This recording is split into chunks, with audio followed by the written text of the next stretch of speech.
This has a longer startup than I thought it did. God damn it, I'm ruining everything. This is why we need Scotty. Alright. Good evening, everybody. Welcome to Sega Addicts After Hours Episode 20. I am your host, the owner of Sega Addicts, Brett Hatfield. Joining me today are the, well, I guess we can say former features editor of the site now, Stevie. Yes. Yes. Yeah. No, I'm just someone who's on here. I'm just a lurker.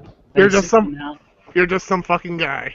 Yes, I'm just some fucking guy. No, just say prestigious freelance writer. There we go. I'll be good. And world-class artist. World-class artist, obviously. But there's a special thing that's happened because of that, and revealed right now. Yeah, the new features editor of Sega Addicts, the mysterious Pocky X, Thomas Avantis. Why is this still on my page?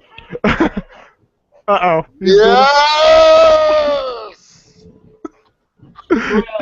I'm sure he'll do a good job just by being there.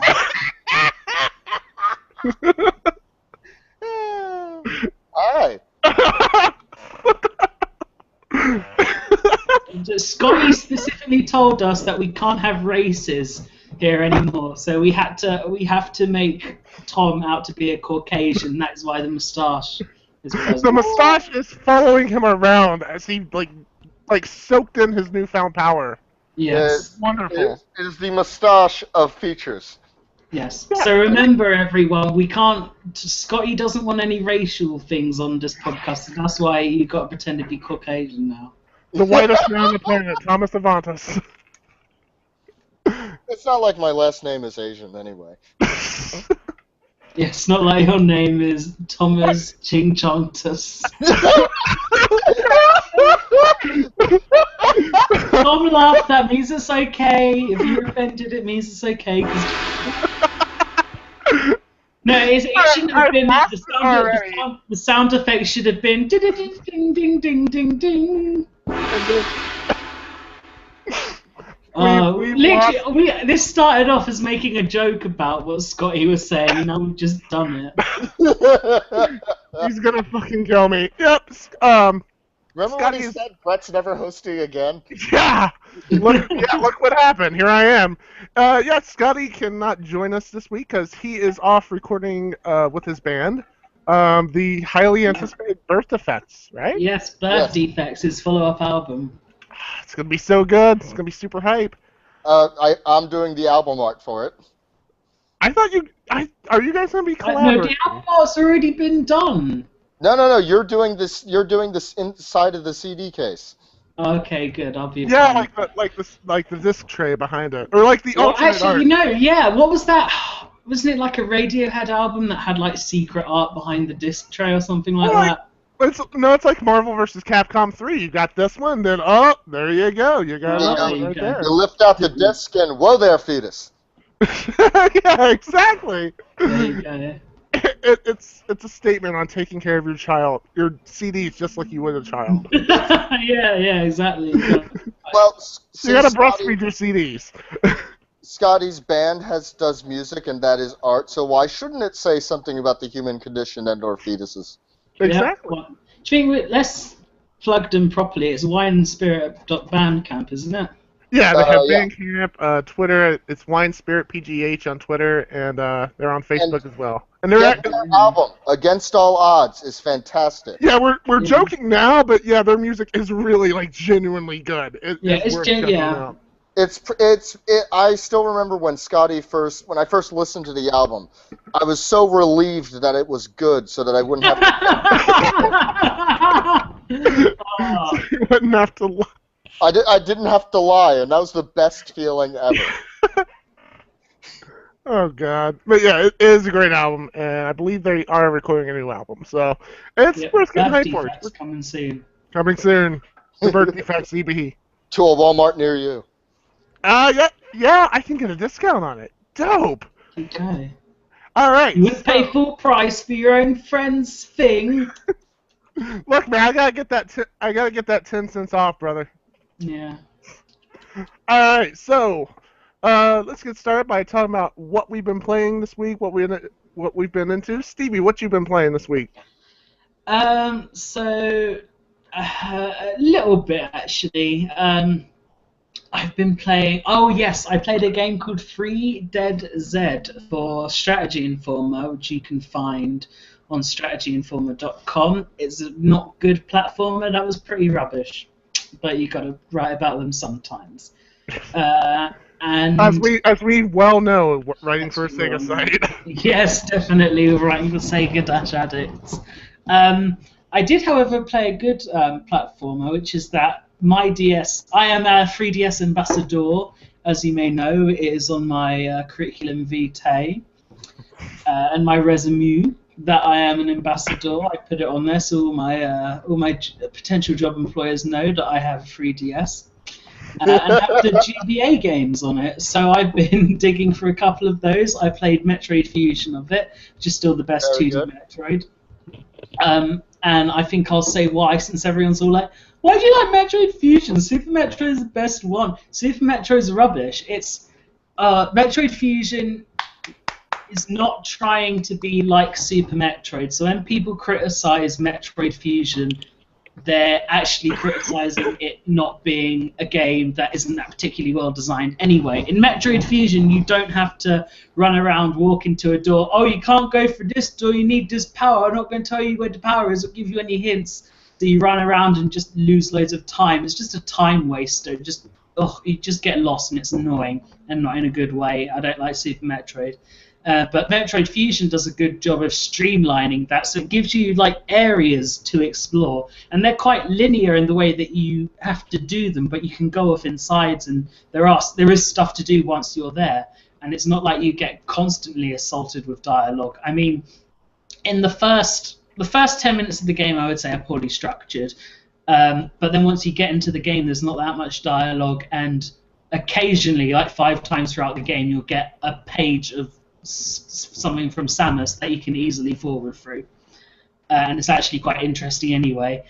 Plus, I think the art style's better. I really sort of like the kind of techno-y vibe they're going for it. It's a lot more bright colours going on in Fusion. Then I think Super is quite drab, and just like it's a good game. And I think it also has better bosses and better music. And Super Metroid is a better game. No, Metroid Fusion's a better game. Sorry, than Super Metroid is what I'm going for. Now, as somebody who has not played a Metroid game before, like I've watched playthroughs and I am interested in the series, but I've never really played it. Is Super Metroid a good thing to start out with? No. Play Metroid Fusion. Metroid Fusion. I would say, yeah, play Metroid Fusion, and then if you like it, play Metroid Zero Mission. Okay. I would say start out with Zero Mission, because it's more like other Metroid games. Because Metroid Fusion is a really good direction for the series, but it hasn't gone back there yet. Yeah. So if you want to know what the rest of the series is like, but in a structure that actually makes sense, Zero Mission's where it's at. Okay. It's just as long as I don't play Other M or Super Metroid, basically, right?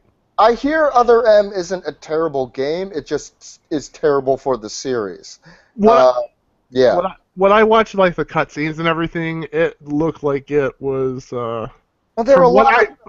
From what little I know about Samus, I know that it did a lot of character assassination. Brett, you should be comfortable with character assassination. You like Final Fantasy 13. Yes, Brett.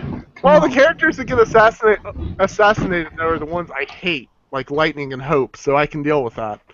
So I just want to make this clear. To be fair, I'm probably the only one who doesn't really like Super Metroid that much. So I don't know, maybe you'll dig it, maybe, but I don't like it.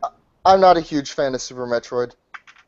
It's the only other person on Earth apparently that I found.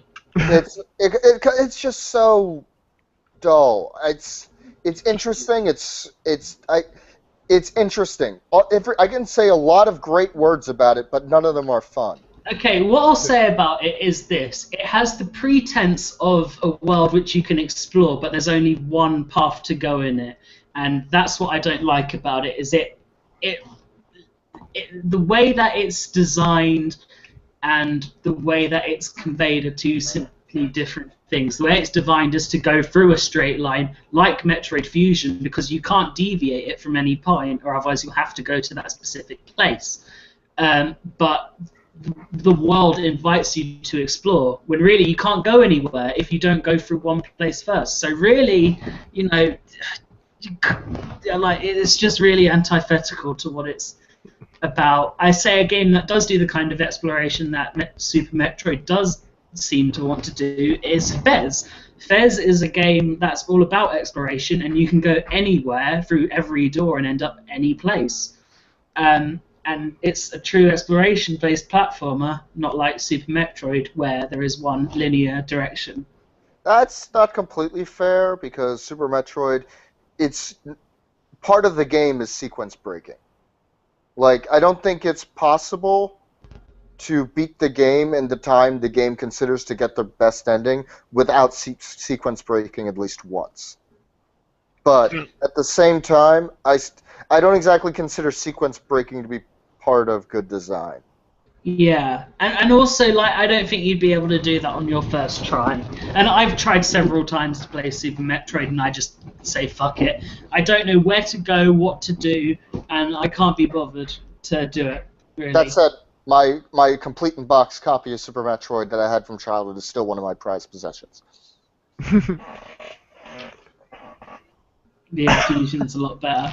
I was playing Wario Land 4, which I'm surprised is such a short game, because I was in a video for Press Pause Radio where we did a little commentary over the first couple of levels of it, and I remember really loving that game, especially the sprites. The sprites in Wario Land 4 are so beautiful. They're really detailed and nice, and they have this really cartoony flair to them. It's a brilliant looking game. But I never remembered it being so short as it is, and it really is. Like, I beat it in a couple of hours, pretty much, but it's worth it. It's a good game. I was surprised when I found out it was one of the earlier GBA games opposed to one of the later Game Boy Advance games, because it does look terrific. Have you guys played Wario Land 4? I have it on my Wii U, but I haven't really dug into it. I got distracted by Noah. You can play it, and you can beat it in a couple of hours. It's worth playing. Okay. Maybe. Well, you've got your homework for after the show, basically. Yes, I don't want to play games anymore.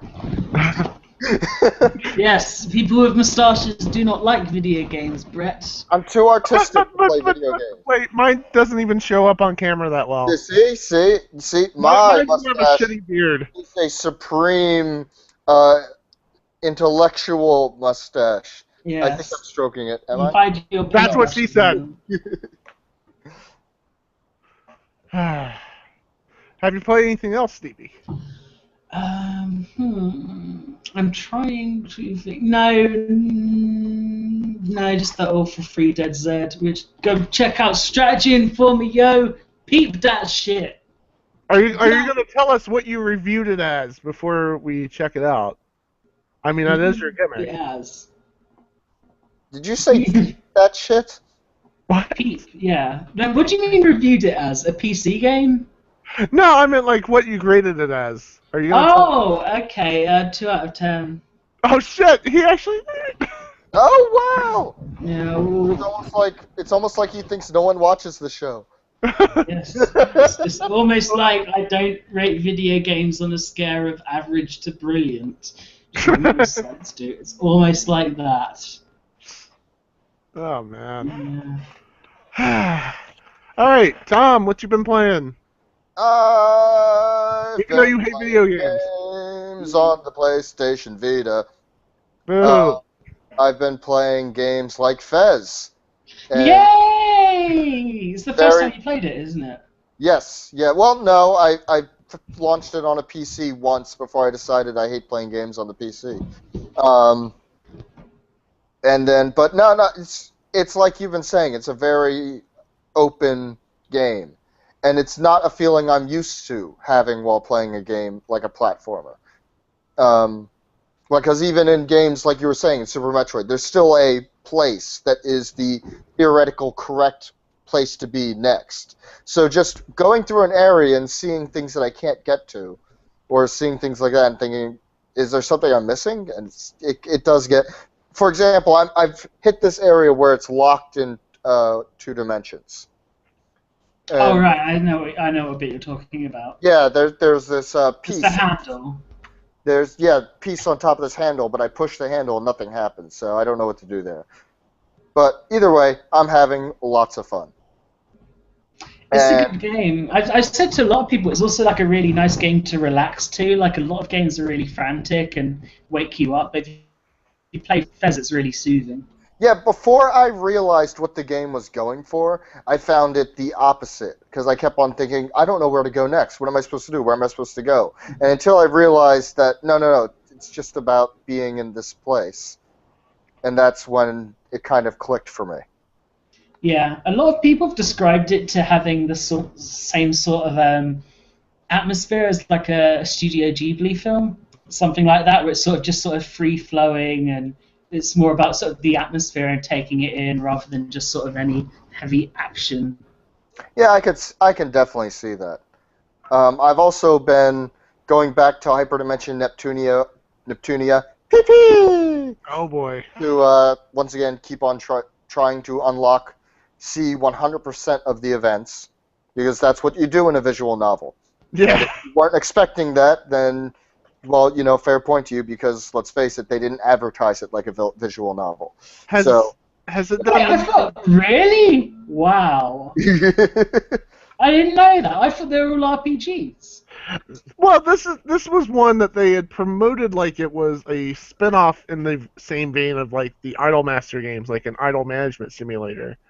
And then it ended up being a visual novel instead of both an RPG and a idol simulator. And the big difference, and the big thing that makes it a visual novel and not a Idolmaster sim, is that when you do events, when you go to do things in Idolmaster, those trigger mini games.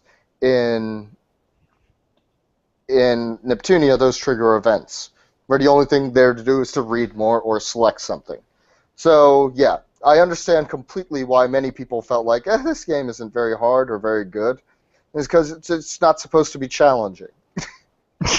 It's really not supposed to be challenging. I know that sounds like an excuse, but it's, I've played a lot of visual novels.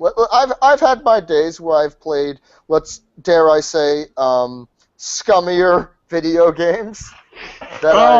Let's get into some of these. Okay. Look, this call is R18. Hentai? Are you thinking the tentacles? No, I've never played anything with tentacles. I'm very glad to say that much. It's okay. You play Hyperdimension, buddy. No, I'm anonymous right now. I'm wearing a mustache. Right. Oh. No one can tell who I am behind this mustache. When's Tom gonna come on, Red? There we go. Wait, that still has the bottom of my face out. There we go. There we go. Yeah. Oh, you should just wear a Vega mask. Kawaii. Yeah, this is. I'm not exactly really frightening. There. Oh God! If only you could do a Big Boss impersonation. No. It's genuinely disturbing. So yeah, I'm going to remove all of these. Please don't. Oh. Please do. You still keep the moustache. Yeah, the mustache is the sign that I'm an artist, so I need to keep that. Anyways, this is going awful for the audio listeners. What was I talking about? Oh yeah, what I've been playing. Yes, talking about skeezy video games you've played in the past. Your hentai. I've also been playing Project Diva because as Stevie reported last time, my save file went mysteriously missing. So I had to start all over again. And I'm unlocking more trophies somehow this time. So it's all good times. I've unlocked all of the gadgets. Oh, nice. And yeah, that's good stuff. And finally, I didn't get to play them because I just bought them, but I did get Galaxy Force for the Sega Master System. Uh-oh. This game is probably shit. But I am going for a Sega Master System full set. I got Aerial Sega Assault. Master System game. Aerial Assault. Look at those grids, yo! Yep. Check my grids. And finally, Wonder Boy. Wonder Boy with a mustache on the cover. Yeah, Wonder Boy's rocking a moustache. There's a snail with a mustache over grids. This is the greatest box art ever. And to play them, I got the Master Gear converter with a mustache for my Game Gear. It's not working very well yet. I think I need a new Game Gear. But you're the only person who's ever said that sentence. How does it feel? How does it feel to be one in a kind? Without a hint of irony whatsoever. Yes, exactly. To say the words, I think I need a new Game Gear. I can't believe that. I did have a question about this game. This game looks suspiciously like Adventure Island by Hudson. And it looks like a straight-up ripoff, except for when you're playing it, you are not always moving forward. But every single other aspect of this game is the skateboard, the throwing weapons, everything looks ripped straight from Adventure Island by Hudson. So, I don't know how the fuck they got away with that one. It was the 80s, no one cared. Could get away with it, yeah. I guess. Oh, and finally, I got Sonic candy. Sonic with a moustache. Sonic with a mustache. I've got a pack of these somewhere over here. They're the little Chaos Emeralds, right? Yeah, the little Chaos Emeralds. They don't taste very good. Yeah, I heard that. They're never that good. They're like the Sonic Spaghetti. You buy them because they've got Sonic's face on them, not because they're nice. Here it is. But, those Sonic Spaghetti, they were awful. They were horrible. I didn't hate the Sonic Spaghetti. Yeah, it's because it had Sonic on them. Yours is better. Yours has the mustache. Yep. I am winning at mustache. No mustache, no peace. Brett Hatfield, what have you been playing? Well, as you can see, I got a new headset this week because my old one crapped out on me last week and caused several delays in recording. So I've been just going around replaying some stuff, trying to test this thing out, see how much better stuff sounds. So mainly it's fighting games, of course Blaze Blue. I busted out Street Fighter Cross Tekken for a little bit earlier, and you never invite me to play with you. Do you have Street Fighter Cross Tekken? One is the loneliest. I don't have it. I just an invite would be appreciated. No, but I'd like to be asked. You never asked, and I got upset. Look, man, you know what? If I don't get sucked into playing something else. The loneliest number, it's the number one. God damn it. If I'm not sucked into playing something else, I might fire up Persona 4 Arena later. No is the saddest experience. Brett, do you know what Tom does all day? On his TV is always Persona 4 Arena just on, and he's always just sitting by going, I wonder if he'll pop on. And you never come on, and it's so sad. He's just there. It's probably even on his TV right now, just looking at it going, when is he gonna be online? And then my system turns on to do the syncing thing with PlayStation Plus. He's like, oh my god, he's finally. Yeah, he's like, oh my god, is it gonna be this? Oh no. It's immediately back off. I'm at work. Not thinking about your feelings, just making. Well, he sees it. He goes, oh, Street Fighter, and he looks down. Surprised. It's because I won't play Street Fighter anymore. I'm just so. Don't care. It's a style of fighting that I can't do anymore. He's a reformed man. He can't be fighting in the street. Look at his No, I love Street Fighter, clearly. I mean, I have my Ibuki over here I just got the other day. I mean, I love the series, but at the same time, it's I get what you mean, because of, the current gen fighters, Capcom fighters are the weakest. Because, like, you look at a game like BlazBlue, and it's incredibly fun. You look at Persona 4, incredibly fun. We got a lot to talk about that later as well. You look at Tekken Tag Tournament 2. It's very fun. King of Fighters! These are fighting games that are not married to mechanics that are really old at this point. Yeah, like Street Fighter 4 is fun. Street Fighter Cross Tekken is fun, but they don't reach that same level that an Arc System Works game gets, or what Tekken gets. Well, the wow factor is gone. Yeah, and it's like even at Evo, like you saw some cool stuff like in Marvel and Street Fighter and stuff like that, but it never felt. It didn't feel as fun as like watching.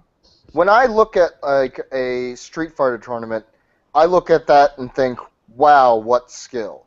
But when I see people playing Persona, I think, all right, can't wait to do that. That looks exactly. And or that's like, the problem. Or like the BlazBlue finals at Evo last week, the Galileo versus Dagura. That made me want to pick up Lychee. I haven't yet, but he made her look so much fun that I want to play as her now. See what you're missing, Scotty? Yeah, it's just the kind of thrilling talk you're missing out on, Scotty. You're missing all of this talk, Scotty. I mean, I'm just too thrilled at the moment. I'm just in awe of how exciting this conversation is. Man, fuck you. But yeah, I've been playing a lot of fighting games like that. Oh really? Oh, okay. Of course, I couldn't tell. Of course. I've been playing NBA 2K14. Why? Just to give it another shot, because 2K13 was good, and I got this for free, basically. But, you got it for free. That means you don't have to care. Yeah. I want to care, though, because I'm hyped for the Charlotte Hornets coming back. But, it's a lot glitchier than you would expect from a 2K Sports offering. Oh, God, talking about sports. It's not great. And then I played NASCAR Racing 2003 just because, just to dust that old thing off. What's that on? That's on PC, and it's like I've been posting like. Brett, did you ever finish Hotline Miami? I deleted it. Then why the fuck are you playing NASCAR? Hey, please, no. Why the fuck are you playing NASCAR? Did you ever play anything with artistic? No. Fucking, why are you playing NASCAR? There are a million things you keep playing. Oh, Brett, have you played To the Moon yet? No. I have. Well, maybe I should. The Thomas. Pocky To the Moon. Stevie, it's good. Let's hope that after today, and we can open up Brett's eyes to the power of artistic expression. There you go. Yeah, we have artistic expression coming your way. God, feel that foreshadowing. Coming feel all over your bones. Face. Oh, that too. God damn it. And I'm gonna make a stream of thick, sticky art come right at you. God damn it. God. I made Tom a vial of my semen and he's put it all over the painting. Oh, that's what that was for? Oh. I just added that to soup. Nice. And then I bought. I don't know if that would mix with an oil-based paint. I don't know. Is the oil-based paint like thick? It's thick, but I don't know if it would mix. I think it would just To be fair, like, it might have been one of my blanks because, you know, got a new room, got some privacy, so, you know, obviously been wanking a lot, so it could have been one of the blanks. You never know. I bought my girlfriend mine. If it was early in the day, it would be a whitey, but, you know, if it was very clear and thin, it was probably at like midnight. Like under the covers, and I was just scraping it off. Speaking, Brett, you were talking about your girlfriend? Yes, Brett. How are you doing? Did you say Minecraft? I did. It was her birthday, and the other day, and I bought her Minecraft. I got you 5-year-old game. Yeah, Wait, are you saying that she didn't own Minecraft? I think everyone she wanted the PlayStation version, and I was like, Oh. okay, I'll get her the PlayStation version. I tried it myself, and I mean, Brett, you should take some inspiration for the kind of gifts I've been sending to Tom for, long distance relationships. Hard to get some action into bedroom in a long distance relationship. I would prefer Just to do a that. tip. I would prefer to deliver that in person. Sometimes you can't. Oh boy! You should have put it in the box of Minecraft. No, it's just a digital version. I bought it on my account. That's the thing about digital releases, that you can't put your own cum on games anymore. Oh, I also bought her Sonic and Sega All Stars Transformed, so I can send that and put some Silver the Hedgehog in it.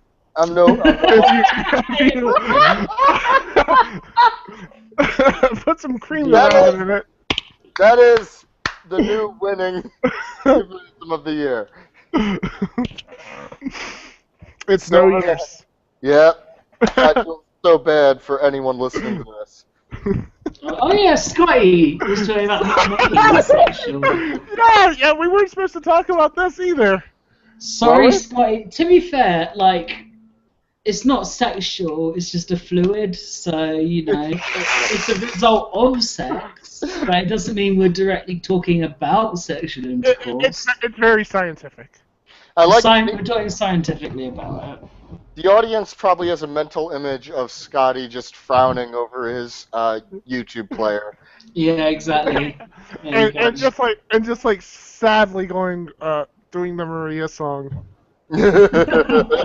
Angrily, even more angry than he usually does it. I want my girl named Maria. And somehow, if you listen closely, you'll probably be able to hear Scotty just be really annoyed in this podcast sometimes. Look, he's hearing this telepathically while he's in the studio, and he's just punched through his jaw. If you're listening to the next Wine and Spirit album, Birth Defects, if you're listening to Birth Defects and you're thinking, this is sort of like a sploogey sound to it, then you'll know it's because he's a direct telepathic connection to what we're talking about right now. Well, I mean, it's called Birth Defects. I love how this is I feel like this is somehow my fault. It's like Stevie is like, now Tom's the features editor. This podcast is the feature of Sega Addicts. As soon as you suck Stevie's power into you, everything went wrong. I think you used the wrong word. I think saying the word suck when we've been talking about semen is not a very wise choice, Brett. Brett, have you been playing anything else? Oh yeah, have you? I'm going to restart Persona 4. And sweet. New game? I'm going to do a new game because Actually, I also bought her the. I knew I had something to tell you guys about. I just got my girlfriend into the Persona 4 anime because the golden or the original one. Come on, you can't start her on the golden. Oh, is she not going to play the game? It would be very difficult for her to find the amount of time required to play an Atlas game. Oh, right. Especially Persona 4, where the first 3 hours of the game are just text. The first 3 hours that put people to sleep. I do need a name for my new character though. I use Sexton Hardcast for my original one. Okay. Call him Cum. There we go. Call him.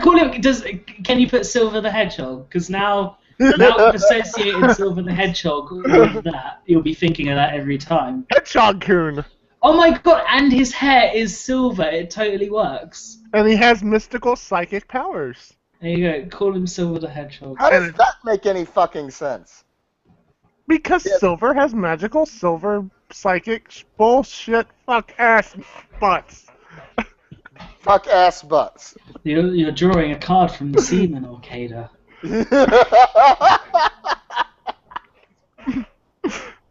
Everything's gone wrong. Yeah, this is. Come on, let's get our mind out of the gutter. Yeah, welcome to the Sega Addicts podcast. Restarting. Oh no, Brett's screen's gone white. You know what that means. It's time for the news? Yes! Yeah, Yes, that's news. exactly what it means. Yeah. I don't know. Thank you, because I'm not downloading that song. It's a good song. Don't diss Lannis. And as Stevie says, I we're not want gonna you to know that I have faith for you. I wish everybody the best for you, girl. You know, it's moments like this. I'm not a virgin of me. Is she perverted like me? Will she go down on you in a theater? Does she speak eloquently? And will she have your baby? I'm sure she'll make her really excellent mother. Because the love that we gave that you made wasn't able to make it enough for you to be open wide. And you know. Was edited. And every day you see one thing, does she know that you told me and hold me until you cry, till you cry. Well, you're still alive and I'm here to remind you of the breath you left when you went away. It's not fair to remind me of the precious word that you gave to me. I don't know. I don't know. Stevie, what time is it where you are? 2 minutes to midnight. Okay, just making sure you're not. That's a Linkin Park album. Here we go. Loudly. We're gonna do some Linkin Park now. Oh, hell yeah, you know it. And there's I'm an American idiot. There you go. There's nothing more Linkin Park than Persona 4 news. We have a ton of Persona 4 Arena news this week. Woo. Is Dojima in it? What?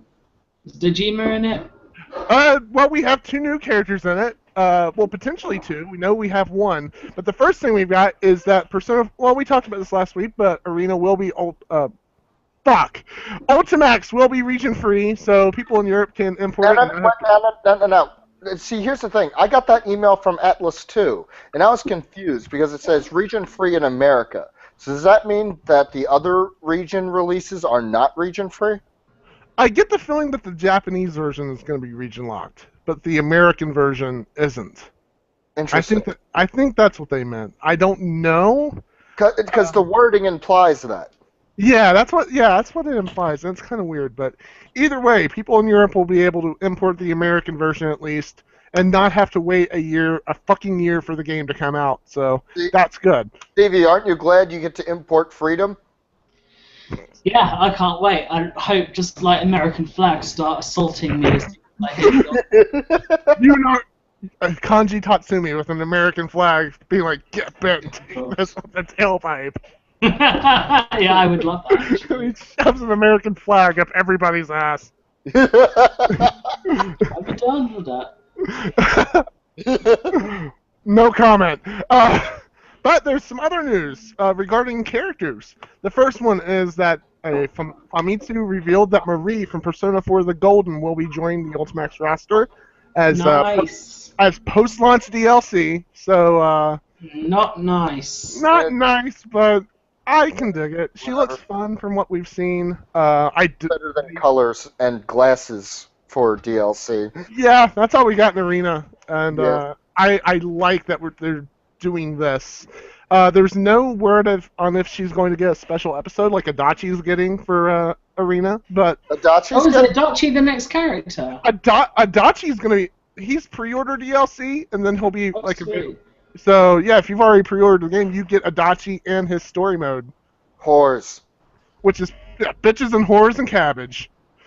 Nice. I just want Dojima. All I want is their original plan for Dojima and Nanako to be his assist. I want that, but it doesn't look like that's who we're going to be getting. I would rather see Nanako with Dojima as the summon. But there is another new character that has been... Well, they haven't been announced, but they've been implied. This came through last night. There's a rumor that Margaret from Persona 4, the Velvet Room attendant, she will be added to Arena Ultimax. This is coming from a clear file of, well, like we've all seen the box art for Persona 4 Arena Ultimax now, and where it has like every playable character, Narukami front and center with the championship belt, all that.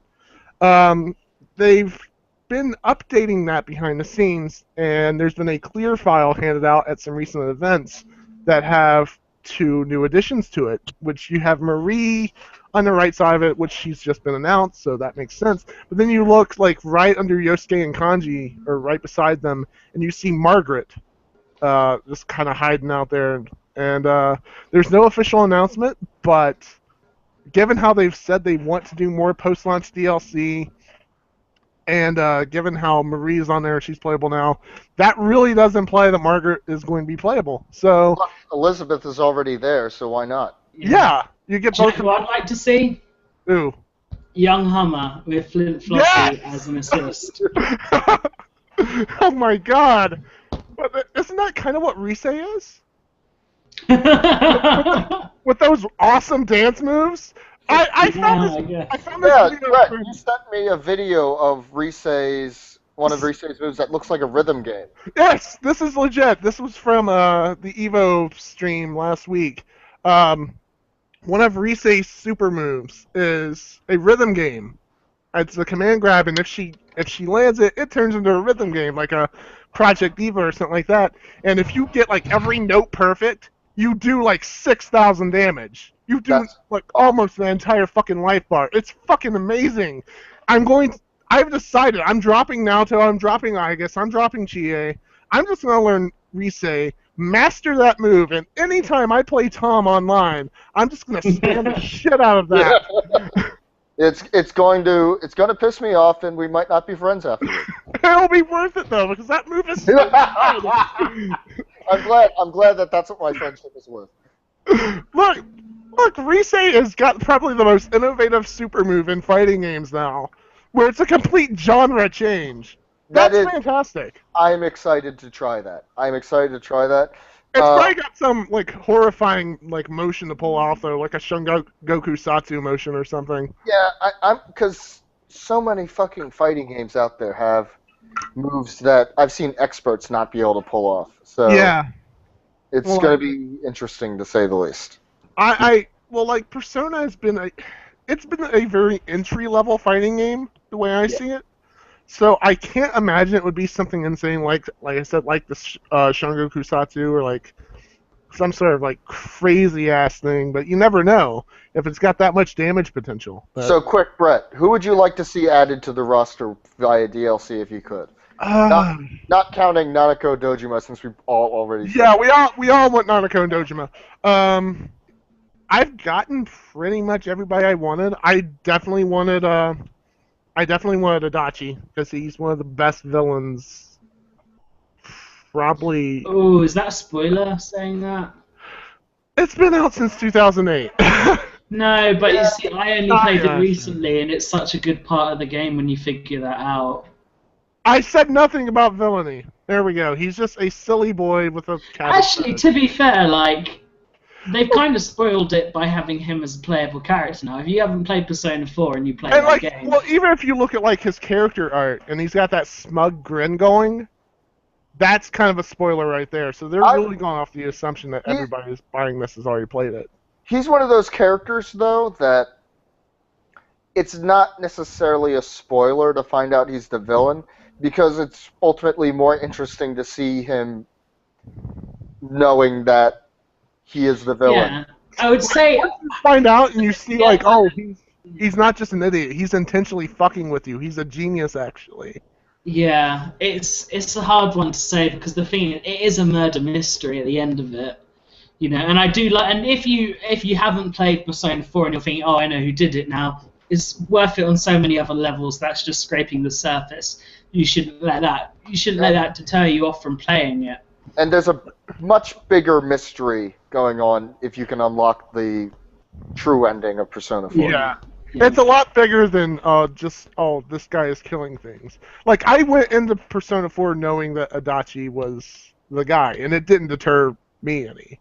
It didn't hurt me any. I still was really... I was, like, having fun just on the ride, seeing how it got to that point. Let's just fuck with people who haven't played the game yet. Yeah. It's totally not Adachi. It was Nanako. Yes, it was Nanako, and he was so sick of her. She wanted to get her dad out of the house so she could continue to watch TV. so she started throwing people into the TV. It's and like people say Naoto is the one who like being a crossdresser is the one that's actually a man. No, it's Chie. Like she devout. Who's behind it all? It's the nurse that you meet, the one who starts coming on to you. It's her. She's the one behind everything. Oh, I thought was you're wrong. I thought it was the teacher. The teacher and like the fat girl. Can you imagine how terrifying it would be to see Nanako's shadow? Oh my god. I didn't know I wanted this so bad until you just said that. Now I want that. Because if Nanako was a playable character, or even Dojima, they both would have Dojima's shadow would just be the most badass thing in existence. It would be horrifying. You thought Shadow Teddy was scary? Wait till you see Shadow Nanako. Amazing. I hate my daddy. I mean, because kids are cruel just by their nature. So when you have a cruel, so when you unlock that with something that is inherently cruel as well, and you double the cruelty, like minus you have the Satan. shock value, minus the shock value that's there, the writers for Persona would be good enough to pull it off. Yeah. They could make Shadow Nanako compelling. They could. I mean, make Shadow Teddy compelling, so I don't see why not. Your futile existence has no meaning. Do you have any other word that begins with F? Steak. God, I love that cartoon. Fucking hell. I know a lot of people think like it's played out and everything, but I still get a kick out of it. The fact that Chie's voice actress gets a kick out of it is awesome. Oh my god. I wish she completed that comic, because I would have loved to have seen her spin on everything else. I wanted to see her spin on Naoto, because like the one scene Naoto got was fantastic. Mr. Tatsumi, let us engage in gentlemanly things. It's that whoever made the video animation of that comic, the voice cast they got there was brilliant. Yeah, well, like the guy who did Dojima went on to be the announcer in Skullgirls. If you don't know, we're talking about a comic by her user was Hyam Daisy. She does a lot of comics, just sort of send-ups of games in the Persona one. Like she did one for Metal Gear Solid 3. I forget what the name was. She did one for every Metal Gear game, and I don't think that was good. And Persona 3 as well. I think she did some stuff. Yeah, but yeah, she didn't finish the Persona 4 one, but it's good. But play Persona 4 before you do that. I legitimately am showing my girlfriend Persona 4 the animation so I can show her that comic. Well, and that's another thing. I mentioned replaying Persona 4. I had actually bought this for my my girlfriend because she wanted the PS3 version as well. And there was a big sale. I don't know if it's going on right now still. It's probably be over by Tuesday. Yeah, I'll probably be over by Monday or Tuesday whenever we get this posted. But there was a big sale from Atlas that put four of their titles on sale. Persona 4 was one of them. It dropped down $2 to $7.99. Persona 2 was one of them. It went down to I can't remember how much it was. It might. I can't find my. Oh, there it is. I couldn't find my post of all things. Yeah, let's move on to this one. Oh yeah. Let's see. There was a really cool thing for Sonic Adventure DX on PC, the original version of it. Last year, Sonic Retro got their hands on a auto demo for Sonic Adventure 1, and in it contained some files for the original Windy Valley, the one that was in all the promotional materials and stuff. Before they completely switched up the level and gave us the one we have in the retail versions today. Well, some hackers over at Sonic Retro finally made the original layout, everything of Windy Valley playable in the original PC release of Sonic Adventure, which is pretty cool if you're into the hacking and the prototype history and everything. It's on the level of playing Hidden Palace and Sonic 2 iOS. Yeah, I mean, if you've ever seen the movie Swordfish, where Harry Brelly's giving the guy a blowjob with the handgun to his head, and Well, he has to hack something at the same time. It's pretty much like that. It's pretty much Watch what Dogs. it's like. Yeah, was that Swordfish with hackers? Yeah, pretty much. No. Which one was it? The one with Halle Berry? It was Swordfish. Yeah, it was Swordfish. Yeah. Yeah. Okay. Yeah. That's such a fucking dumb movie. So is Hackers. It was just an excuse for Halle Berry to take her pants off. That's all. No, that was Catwoman. Oh, that too. Mysterious mustache. And speaking of taking her pants off, Hatsune Miku is going to be celebrating. Sega is celebrating Hatsune Miku's 5th anniversary with Sega in a concert in Phantasy Star Online 2. Oh, yay! Which is pretty awesome until you realize that it's never coming here again. No, I haven't lost hope. I still believe. I've lost hope. So you're the one, Tom. How long has that game been out in Japan? 3 years? Then again, a Final Fantasy Type 0 can come out here, anything can happen, so who knows? Yeah, to be fair, but then again, like... Yeah, an MMO with no audience finally gets released. I would love it, just because I've got a Vita, and I would absolutely love it on the... Oh, that would just be great. I have a Japanese PSO2 account that... I don't know where I was going with that. Anyways, Prevents you from completing that sentence. Actually, it hasn't happened yet. This is going to be happening on the 23rd of this month. The show is going to feature Miku and Luca singing the game's main theme song. And after you view the show, you'll have some rare stat boosts and such for 2 hours following the event. Here's the ball kick about the whole thing, is that the lyrics for the song are going to be fully translated in English. Like, not like machine, like Google translated, like legit translated. So this is either a ball... fucking with people at this point. They're just going... This is the thing. This is either going to give you hope. A game. We should just fucking put English lyrics in. What? No, that's just going to make people upset. No, it'd be really funny.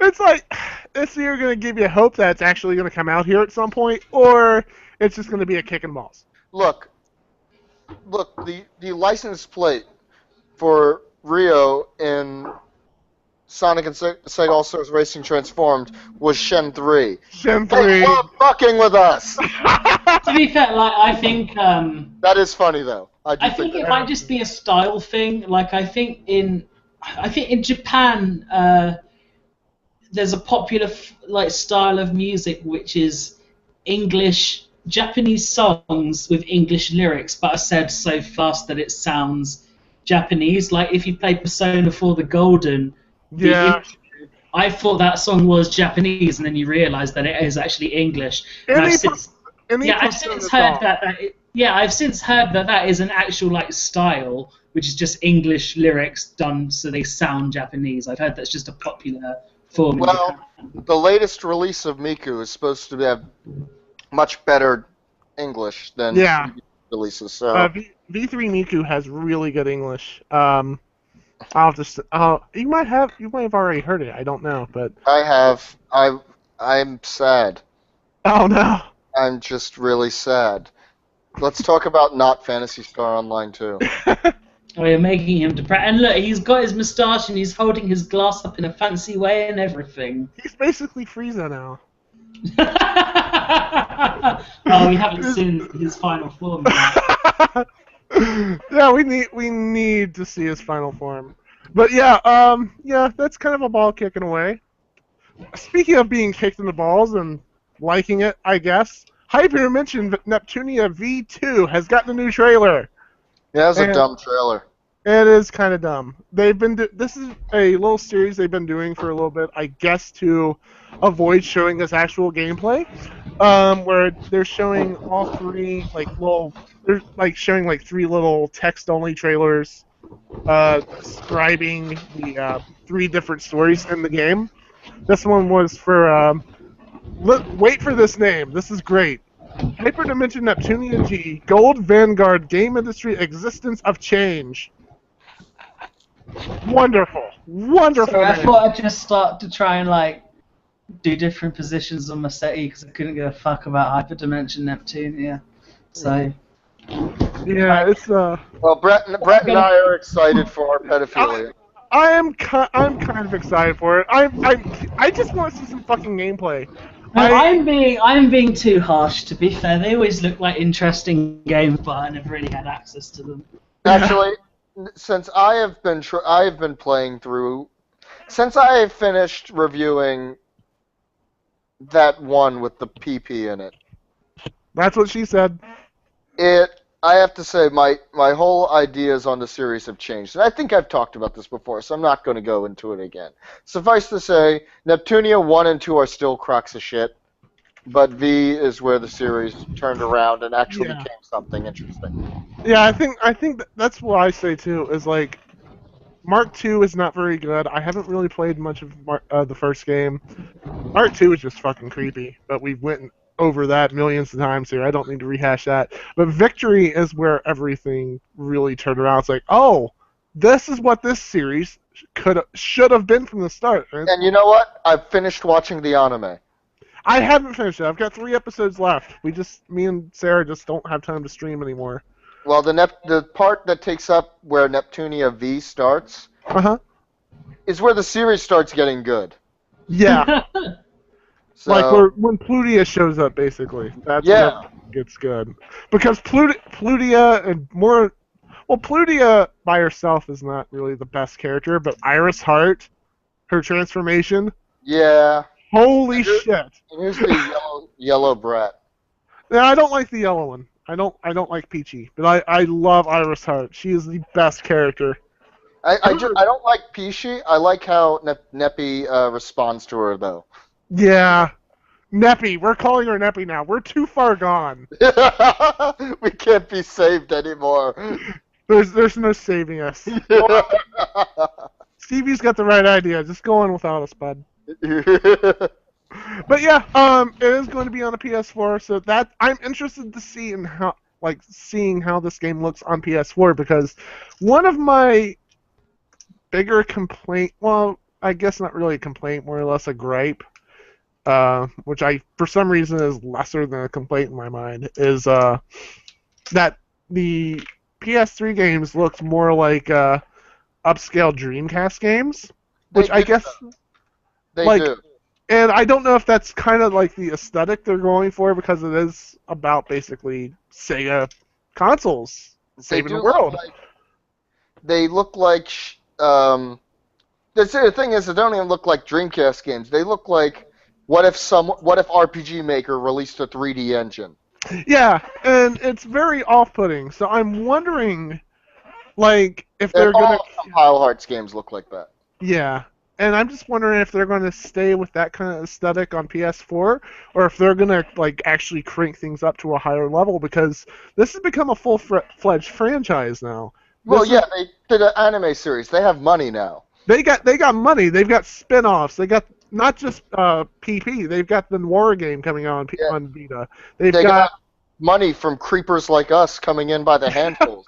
They've got the Rebirth series on Vita. They're getting that paper. They can afford to crank up the production value a little bit. Hold on, I have to click on Stevie's window just so I can read that. I'll just leave this here while you're talking about I'll just leave it there. Continue talking, I'm just going to have this on while you're talking. I'm going to leave that on the screen while we're talking. But, they've got that paper now. They can increase the production values, and you can see they're trying to.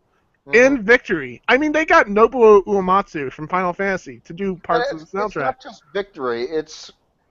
They may have reused all of the assets from Victory for producing Perfection, but the writing is fantastic in producing Perfection. Yeah, that's another thing they've really, really improved on since Victory. Is like I've said before, the writing and like even the voice acting and everything. There's some of my favorite voice actors in Mark II. And it was very bland. Writing was bad. Voice acting was bland. It felt low budget. And then Victory came around, and the writing was immensely improved. Voice acting immensely improved.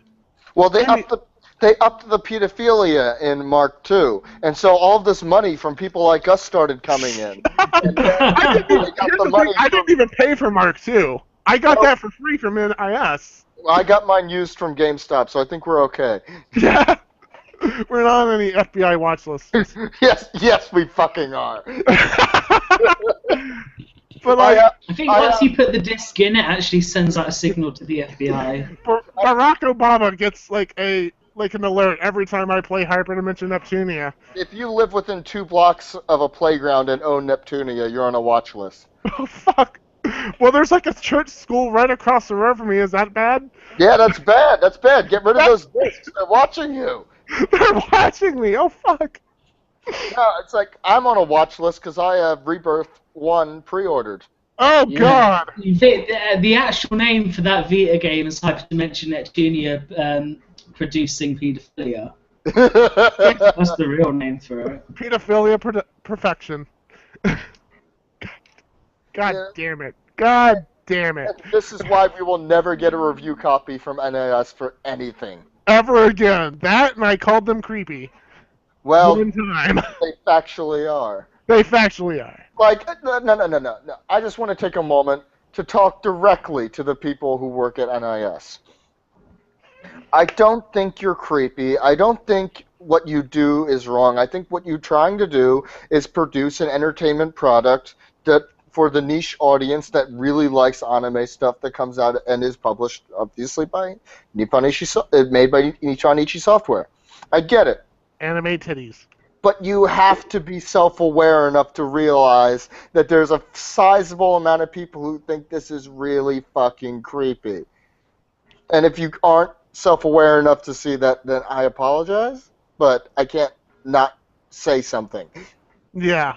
It's like you're making good games now. You've finally gotten that down. They were always making good games. That just was always interspersed with some not-so-great ones that exist for only one audience. Yeah. And those are for the people that have binoculars and live near playgrounds. Sadly, that guy died in 2010. What? It was such a thriller. What? What? Oh! Oh! Well done. Well done. I'm glad you finished up that sentence. I am too, because that probably would have been bad. Anyways, and he's Sega related too, so it works. Yeah, that's true. That's true. Anyway, we got a little more news to go through. That's why Neptunia is produced by Sega. Yes, exactly. Michael Jackson bankrolled it before he died. God, he never got to live to see his creation play out. I sincerely am sorry, Scotty. I'm not. Anyway, we have more Phantasy Star news. There's a Phantasy Star Nova demo coming this August, which, the basic reaction to that is when's PSO2? And that's everyone's reaction to anything. I think at this point it's called Phantasy Star because it's a fucking fantasy if it'll ever come out here. Exactly. It has taken Final Fantasy Type Zero's place as the thing that when's it actually going to come out? Stop giving us this other shit and give us what you promised us before. It's already been proven that Phantasy Star Online 2 is a good game. Exactly. Sega will publish that here. They're publishing Sonic Boom and Aliens Colonial Marines. No, not Colonial. No, they did. They did. Yeah, I mean, Isolation's the one that's coming out, though. They did. Yeah. I thought you just got confused on Isolation and Colonial Marines. I'm never confused about Colonial Marines. I'm very confused right now. I have never forgiven anyone for that. His moustache is affecting him. I told you, he's Frieza. He's transforming into his final form. This is what happens when you make me features editor. But yeah, this will be downloadable through PlayStation Store, and Sega is going to be holding Phantasy Star events on July 26th and August 3rd in Japan, so there's probably going to be more news on Nova and probably zero news on an English release for PSO2. Get sad, y'all. It's the new Yakuza 5. Anyway. There already is an English version. There's an English song. But let's see. Speaking of Alien Isolation, the exclusive DLC to GameStop isn't exclusive at all. Like we mentioned in the last episode, it's going to be available at a later date, probably 90 days after the release, so the GameStop or whatever agreement can die out. So that's pretty dope. I think Scotty would be more excited for that than I am, but yeah, there's that. Anybody got anything on that? I don't know what you said, so skip me. It's the Alien Something Isolation DLC. Oh, that! Oh, we already talked about that, or it's being... Yeah. Yeah. They're sectioning off the Alien cast for Alien game for DLC. It's stupid and awful. I agree. Jim Sterling did a really good Jimquisition blog on it, where he just basically talks about pre-order stuff in general. I mean, and yeah, makes the brilliant point that it's an Aliens game that is making you pay extra for the cast of Alien. Stupid. It's like, yeah, just boiling it down to the very simplest point in one sentence or two. I can't count. He's drunk. DLC has created a world where we have to pay to get stuff that used to be part of the game. Yeah. Yep. No cheats anymore. No cheats. No costumes. In fighting games, if you want costumes, you have to buy them instead of them unlocking naturally. Or unlockable characters, all gone. Because what's that? That's not money. Because we will pay for Adachi. I will happily pay for Adachi and Marie. See, we are part of the problem. Maybe not Margaret, because I didn't dig Margaret as much as I dig Elizabeth, but... Ah, fuck it. You know I'm going to buy it anyway. In my opinion, downloadable characters in a fighting game is one of the most egregious things. Because that's not even an extra. That's when you're dealing with a carefully balanced fighting game, that's part of the fucking game. Yeah. Well, that's what Katsuhiro Harada had. I can get the idea behind it if they're made after the game. These aren't made after the game. They're on the disc. Yeah, they're on the disc at the same time as them. And like that's something that Katsuhiro Harada, the director of the Tekken series, has always spoke out about. Is like, yeah, I will if you want like extra costumes or like music or whatever in your game. Sure, we'll make that DLC. We'll make that charged DLC, but we will never make a stage or a character paid DLC. We might make it post-launch or pre-order, but we will never make you pay for it. Good on them. Like that's the thing. Like Tekken Tag Tournament 2 had, I think it ended up being 10 extra characters that came out post-launch, or that were pre-order DLC, like Kunimitsu, Sebastian, Miharu, people like that, and what they never charge for it. You may have gotten earlier access to them if you pre-ordered them, which I did because I'm a Kunimitsu fan, but he never made anybody pay for them. The only paid DLC for Tag 2 is for like the original ending movies from the original games and the original music for the Tekken Tunes feature. I think this is a moment where this is the power of street cred. Because if Capcom did this, it would be another scandal. But yeah. I think if we learned anything is that Atlas can fuck our mothers and say, we will stop if you pay us 99 cents. And we'd be like, okay, just stop fucking my mom. And they'll still do it, and they'll go, oh, we'll give you a character DLC. And you'll go, yeah, right, whatever. We'll give you a Adachi, isn't that great? I mean, you may have a new brother, but hey, you get to play as Adachi. You can call your new brother Adachi if you want. Feed him cabbage, you know. Feed him cabbage and raise him to be a murderer. I knew he was truly evil when he took the Umi. God damn it. But, yeah, I mean, I think it's funny that my favorite fighting game character of all time ended up being the very first downloadable character, like DLC character. And I think she started a trend that is You know, I play into it. I buy the characters and all that. I'm part of the problem, like I mentioned. But We're all part of the problem. I probably, if I'm feeling bad on Aliens Isolation, but if that game came out and if it was good, and I would probably buy the extra DLC. I probably would. We're all part of the problem, and that's what's scary about it. Is that it's manipulation. These are game companies that are manipulating us into doing this. So it's half our fault, half theirs, but they know what they're doing. well, like BlazBlue, Chrono Phantasma did a thing where the old stages and old music from the original games were like DLC at $5 a pop, and I bought it because $5 a pop. Yeah, like for the old stages and music. Well, I'm just going to say it like this. Guess what game has A, never been patched, and B, has DLC that you can buy for it right now? Sonic 06. Ding, ding, ding, ding, ding, ding, The ding. very hard missions, and they're $6 a pop, and they're fucking terrible. And that game has never been patched. That is DLC culture in a nutshell. Yeah. They'd rather sell you something than improve the quality of a terrible fucking game. It's like, and like in a way, if there's a game I like I was talking about BlazBlue just now, I really love Chrono Phantasma, so I want to support that game. So I don't mind dropping the money on those stages and supporting them a little bit more, even if the prices are a bit gougy. But it's like it's at a point where they think, like every company thinks, oh, you're definitely going to want to support our game after launch, right? It's like, no, not always. Like Watch Dogs. I've not bought any of the DLC for Watch Dogs. It's a Why fine did you game. buy Watch Dogs?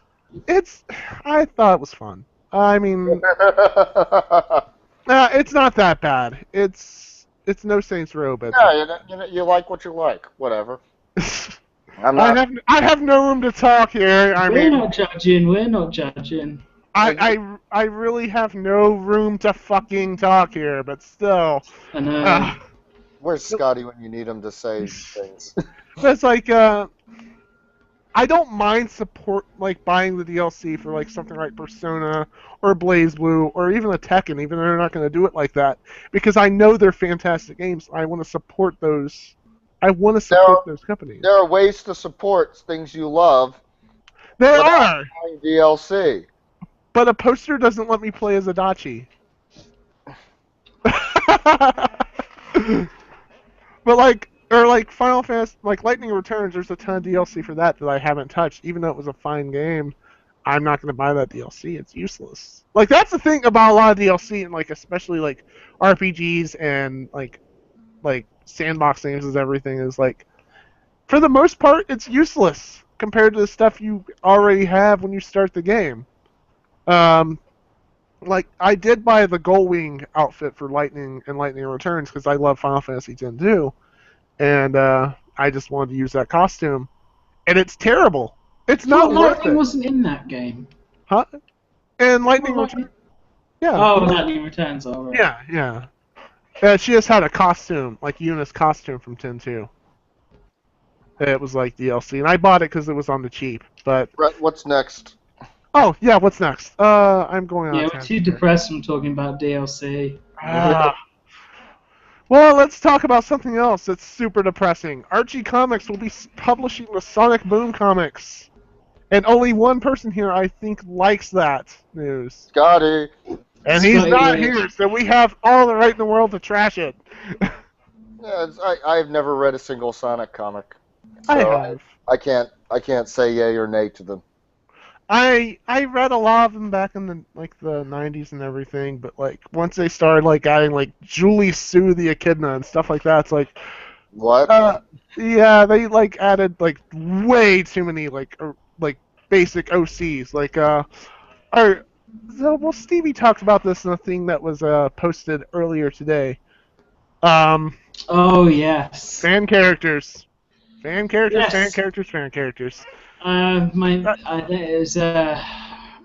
probably plug it at the end, but yes, fan characters got number 3 in my worst Sonic characters post Redux. The final countdown. No other countdown after this matters. Yeah, and they're the worst, third worst. Yeah, and they're all awful. And I've said, yeah, they're all bad. They are all bad, and that's what like a lot of the Archie creations are. Is like I said, you've got like Scourge the Hedgehog, which is just a Sonic recolor and a leather jacket. They made their own hedgehogs for the Archie comics? Yeah, they made their own everything for the Archie comics. Oh, fuck those. They made their own echidnas. It ended up being a mess by like 2001, and that's when I stopped caring. I sneezed my mustache off. God damn, that's incredible. That is real power.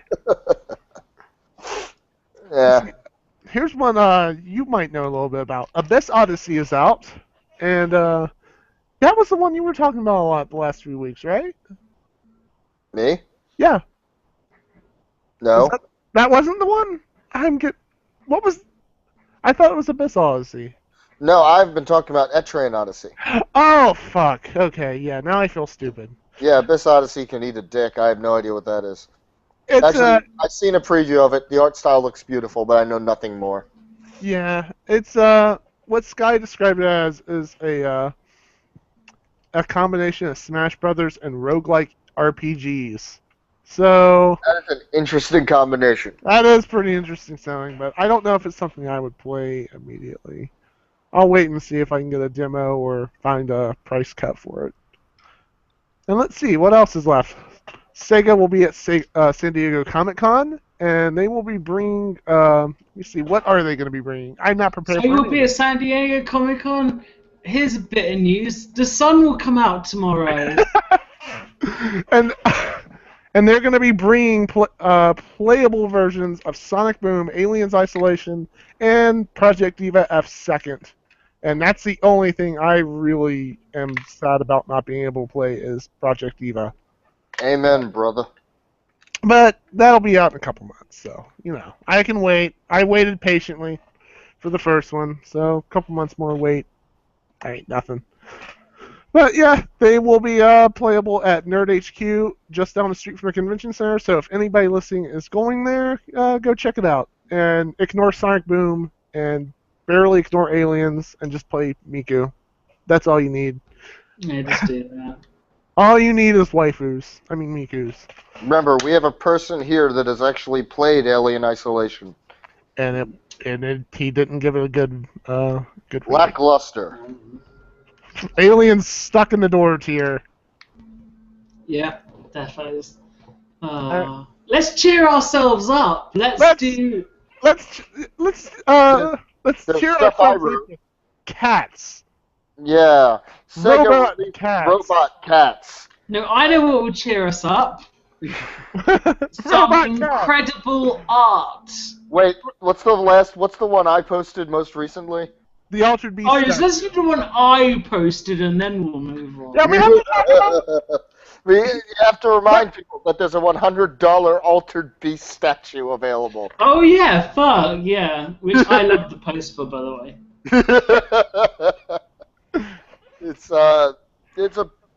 It looks good, actually. It really does look good.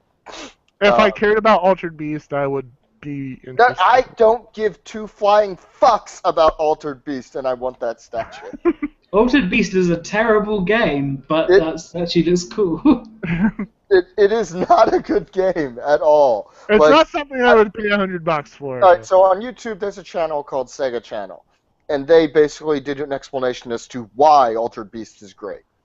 And while I recognize that there is a lot of good things about Altered Beast at the time it was released, it is not a good game now. It's far from it. At all. Whose phone? That is on my end. It's calling bullshit on Altered Beast being a good game. It's the Altered Beast line. I'll pick it up. It's gonna go, welcome to your grave. Rise from your grave. God, that's such a bad game, though. Alright, I think that does take care of the news, unless you guys have anything else you want to share, or unless you want to talk about robot cats. I would like to share some artistry today. I am fully on board with your artistry. We can talk about robot cats later. Oh, I'm going to do the theme tune to this. Someone give me a backing. Come on, Tom, give me a backing beat. Stevie's up corner. Stevie's up corner. Wait. I got you. With a twist. You think this is the regular art corner? Well, you're wrong, because there is a twist today, and we'll explain to you after this song. Yes, Stevie's art corner is not by Stevie Grant today. Who the bloody heck is it? It's it Brett. Brett, have you done a Stevie Grant art corner? I have not. I'm just rolling with the DOG. No, Brett, stop. We're going to get a YouTube takedown notice. We'll probably get that anyways. Who Ruddy hell has done an art corner? I had a mustache on for most of this episode. I would think I would be artistic. OMG! Okay, let's do an explaining. Do you want me to put my screen share up? Yeah. I would like you to put your screen share up. Okay. Do your thing, homie. And Stevie, yeah, anyways. Brett. Explain to them today's art corner, Thomas. So, Thomas. last week I was not on this show because I was tragically stricken with the AIDS. So... Which he cured now. You can cure AIDS now. Yeah, absolutely. It's on the internet. Look it up. Fuck, what was I saying? So, I heard a version of Scotty Hatfield. No, Scotty Moe. What? Did I marry Scotty over the weekend? Yes, you did. Hell yeah. I get that sweet wine and spirit money. So, Scotty did a version of Stevie's art corner, and I thought to myself, hey, I'm artistic. I could do that. And so I contacted Stevie and told him that I am going to do an art corner. And this is what ended up happening. So I can't see Stevie's screen because it kind of went out. He has a blank easel on it right now. Okay. Well, you can see the blank easel? Yeah, I can see a blank easel. Okay, so you just tell me when to forward and I will move on to the next picture, but I've got all of them in order. Okay, so these are the materials used first. Tabletop easel and an 8x10 canvas panel. Next. And the following colors. Ultramarine blue, a cadmium red, cadmium yellow. No, that's a crimson red, a cadmium yellow. That is a emerald green, a ivory black, and a titanium white. Next. Oh, wait. And I used 3 brushes, a flat, a filbert, and... Okay, so I started with... This is how you know that he got his inspiration from me. Yes, well, I was watching... I actually did go back to Sega Addicts After Hours and watch Stevie's screen to see what he did. Because I took this actually very seriously, because I actually wanted this to be as genuine as possible. So it started out with just making some lines, which is what Stevie started doing. Obviously, it was just laying down some color. So I just basically just took a little bit of a thin wash of color, and I didn't mix them. I wanted to keep my colors separate but equal, and just lay them down in various shapes and sizes. Very, very much a Sega Addicts thing. Yes. Next. Oh, that was the one before that one. Wow, slides got mixed up into post. Yes, and so this is just showing how you should use your paints properly when doing NStevie art, because we don't want to get our paints mixed up, because there's one thing Stevie does in MS Paint is not mix colors. Because yeah, MS it's a Paint very don't intentional choice.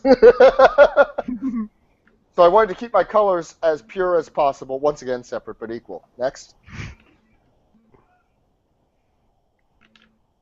That's just showing how I... Yep.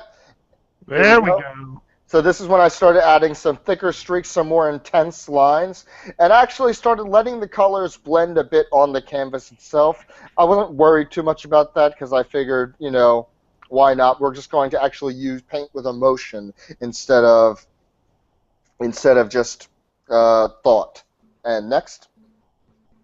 Basically, just take my art too seriously, and you're getting his process. And I wanted to lighten up a green a bit, so that's showing you the process of how to properly lighten up a green by mixing it in with some yellow. Next. This is better than any Bob Ross show ever. And this is where we're going to do a happy little triangle. And one thing you'll notice is that I am applying all of my colors in a very thin wash, so you can actually see what's behind it. Now, I might change my mind on that. Next.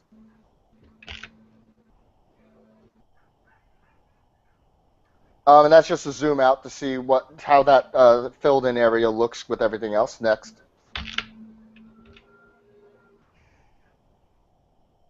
And now, yeah, here's where I start. Whoa. Descending into madness. Yeah, this is where I start actually doing a landscape painting trick. In landscape painting, they'll frequently make the outer edges much darker in color than the intersection. That's a way of tricking your eyes to moving back into the canvas as you work your way out.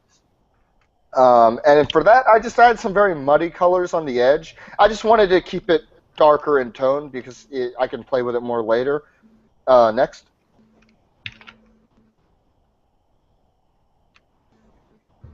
This is where I started going a little bit nutty. I started wanting to mix some pastel colors, so I started adding some whites to my colors, like the blue there. Because, once again, as we know, adding white always makes things look good. Next. Obviously, as we all know, adding Caucasian to the mix always makes things good. That's what she said. I don't know why this slide is here. Next. It looks like a You're the smile. one who gave them to me! It looks like a face. Like a... Oh, could you be figuring this out? Yes, can you be deciphering my work before I can? Yes, absolutely. So this is, I think, when I took this picture, I was just trying to highlight how the coverage is changing as I add more color. But you might notice in the background is that I have 2 bottles of one of liquid and one of oil, and those are for my And oil. one of whiskey you will see as well, which influenced him very much. That is honey. It'd make more sense if it was whiskey. Same difference. That's honey for my tea because I wanted to get into an English mind. I don't even drink tea.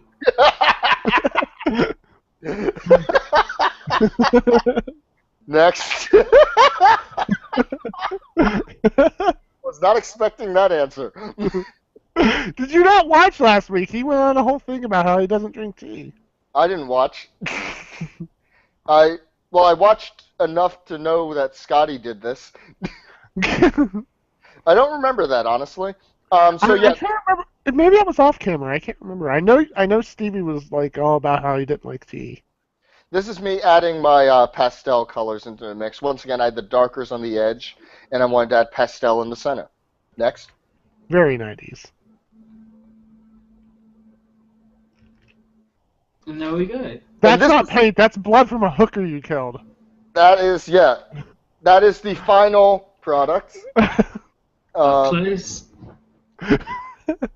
That is all. That is, yep, there it is. Neat. How the? Got the essential. How the And fuck? even the eye. He even got the Frank Sidebottom style eye. Well, I mean that's like the most like iconic thing now, aside from meat in your stuff, is the Frank Sidebottom eyes. I thought I captured Stevie Grant's style wonderfully. And then, Brett, if you can bring the screen back to just whoever's talking. Yes. And this is what it looks like in the flesh. Oh my. A beautiful portrait, and it is my original Stevie Grant. And if I must say so, it is better, I would say, than me, I would say. I am be so humble as to say that is a good piece of actual art other than my scribblings. It is, Yeah, it is artistic, I think. Is this symbolism for how he's taking your spot now? Oh my god! I didn't even realize that! Oh my god. And just like my work as features editor, he's making it better. No, that's I feel so mean saying that. and Stevie and I have continued working together. After that, I got so much joy from doing that. Stevie and I have started working on creative collaboration, where Stevie paints stuff out in MS Paint, and I give it my best shot painting it. Well, actually, the paper app on iPads. Oh, yeah. Oops.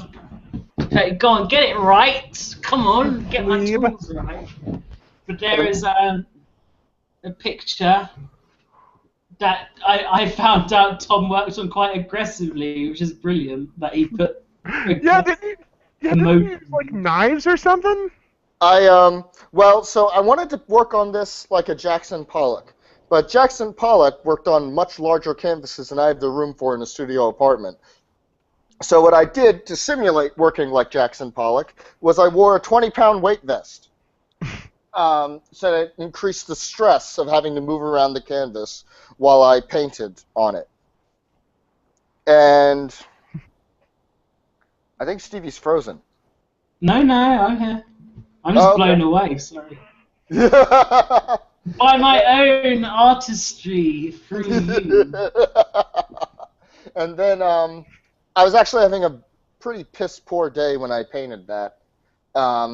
So I kind of just attacked the canvas with a palette knife, and that is how I produced all of these very thin and aggressive lines that you see on the canvas. The angriest LOLs ever. Exactly. Aside from the one Stevie gave us earlier in his article. Oh yeah, or the very brief one when discussing Jet Hawk. Yes. Let's not spoil it, but it's a very interesting take on Mr. The Hawks, Mr. Von Hawks. It's very detailed. Very detailed. So, in the near future, I'm going to be updating my DeviantArt page with all of this stuff that I've been working on. So you'll be able to check that out eventually. And yes, Stevie and I will continue to work together for a number of pieces, I hope. Yes, and I'm looking forward to it as well. It's great being able to do something in 2 minutes and have it elaborated with much greater effort. It makes me feel more accomplished. It verifies his existence as an artist. It does, yes. And I like to think I'm contributing to Stevie's creative process as well. I've given him restrictions on the next one. Only use 3 colors. I know, that is going to be a tough one. Oh, man. This is going to be good. And this has nothing to do with the fact that I want to buy less colors. Oh, shit, there is a reason behind it. You shouldn't reveal these things. And composition. God.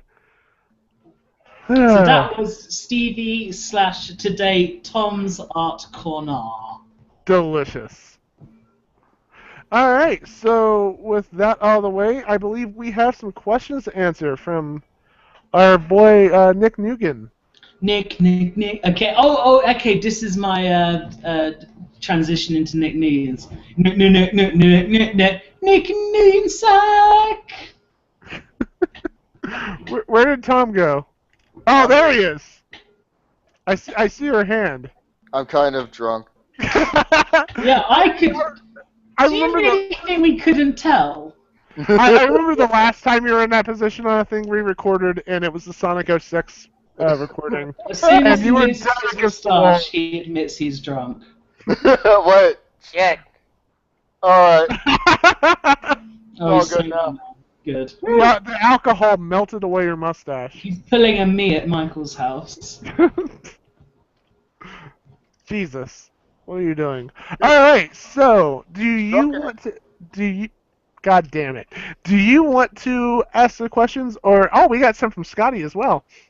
Let's start with Scotty Moe's questions in Nick's... Yeah, let's start with Scotty's sack and then move on to Nick's. Scott Nugan asks. Empty Scotty's sack now. Empty it all over our faces. Alright, so his first question is, if those are your 10 worst at the Stevie Grant, who are your 10 best, or at least number one stunner of a Sonic character? Oh, I'm gonna have to think of a good Sonic character.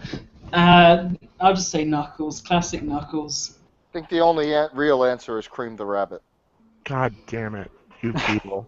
I almost put her on. Do you know why I didn't put her on, Tom? Because I ended up thinking, you know what, this list is going to be too similar to my last one. I can't put Cream the Rabbit on, and I wish I did because I knew you fucking liked her. And that would have been just a good enough reason to put her on. I thought you were about to say you didn't put her on because he liked her, and I was like, wait, you put Silver and Shadow on there. Yeah, but then think of me. Yeah, but to be fair, Cream isn't as awful as though. She's kind of just inoffensive, really. How is a 5-year-old character named Cream the Rabbit not offensive? Because she's not Silver the Hedgehog or Shadow. Come on. In Sonic Advance 2, the first time she's playable, she is a damn good character. She's cheap as hell. That's the only, a cheap and easy should not describe a 5-year-old rabbit. Are you going to go with Silver as your character? No, I'm not. I'm just going to go with Eggman. There you go. Because never existed. I know Shadow is like, let's be honest, he is a bad character, and so is Silver. But Eggman's been That's why they're on my list, because I speak the truths. God damn it! You speak of the truths. What the hell is that? he's so drunk he's meowing. God help us. We're not getting through Scotty's in good time. We're gonna have a fucking hard time getting through. Actually, Nick didn't send us a whole lot, unless he sent some to Tom's account. He said quality over quantity. Yeah, pretty much. Okay, and Scott Nugent asks. Shut up! He's trying to phone you. Scotty's gonna phone you. It's like, stop this travesty of a podcast. Oh well, my just god. Scott Nugent ask, come on. I gotta find out what Brett's phone number is, just so I can ring it during the show. No, you may not. Best place you ever went, number 2, and most awkward place. Best place? Best place. I don't think there's a such thing. Yep, yeah, no. I don't know. Oh my god, I Oh no, actually no, I will say. A couple years ago, I was at it was at Game City in Nottingham, and I had my own hotel, and I was there by myself, and I had my own toilet, and I put the TV on in the other room when I was in the hotel room, went into the toilet and did a brilliant shit while listening to the toilet in the other room in this very nice hotel room. It was lovely, so I'd say that was the nicest one. I went to a buffet recently, and when you think of buffet, you don't think quality bathrooms. You think abused bathrooms. So I had to take the meanest possible shit. Like my stomach was going, it's time. We know it's time. So I went to the bathroom, and I was expecting to see a travesty. And I did not. The bathroom was fucking sparkling. And it was sparkling so nicely. And it was almost like the golden toilet, but it was sparkling of porcelain. So I walked in, closed on, put the seat down, not a spot on it. Did not even have to put anything on it. It was wipe it down. Not a spot on the seat. This is unheard of. I took a sit down, let out a shit that could have choked Cthulhu. It was immense. It was immense. And when I got done, and after I had to wipe up a mess, might I add, I looked into the toilet and thought, oh shit, there's no way this is going down. And I hit the lever and braced myself, and then it went down almost like, oh my and god, it was gone. Such a beautiful story. It was like a shit that never was in the first place. And I walked away from the toilet going, you and I are friends today, toilet. You and I are friends. There's a tear down my eye. Brett,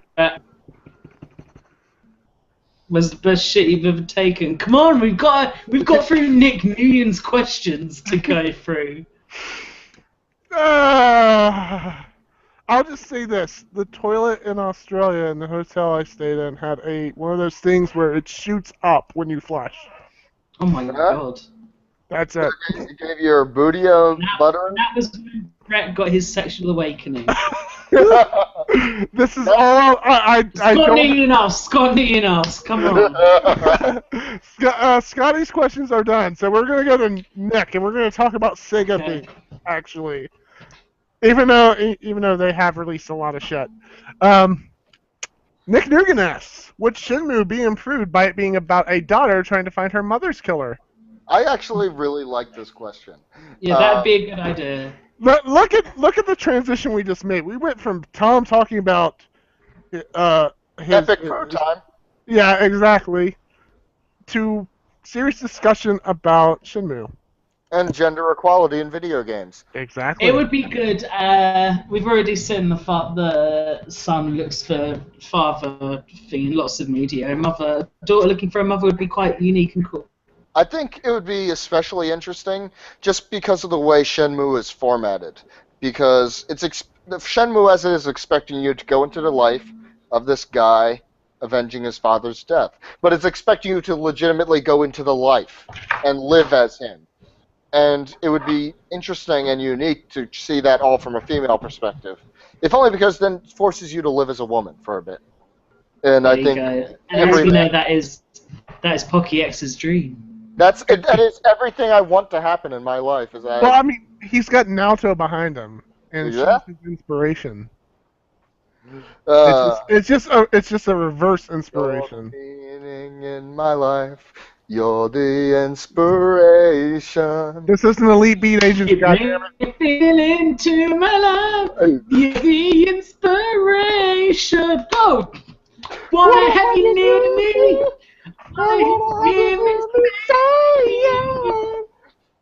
one needs you more than I. No one needs you more than I. You're in my life. What a good stage. Nick asks. That game is actually really fucking good. But yeah, I think it would be very fun to see how that played out. If anything else, it'd be like a more serious Kill la Kill. Anyways, Nick Nugan asks, when will the world accept that Mobians are here to stay? We talked about this. The Mobians suck. What? I don't know what that means, but yes. That's what they call the OCs and the Archie comics, I believe. Oh, then no, go away. Kill them. Kill them all. Yeah, kill them. Nick Nugan asks. Nick Nugan. What? Wait, what? Like, you know the Julie Sue, the Echidna, and Scourge the Hedgehog, and all those dudes. Whatever, that's behind us now. That's in the past. Nick Nugan asks. Nick Nugan asks, if the Sonic cast did inhabit the Earth, how long will it take for one of them to be elected to office? I would vote for Shadow for president. What? God, no.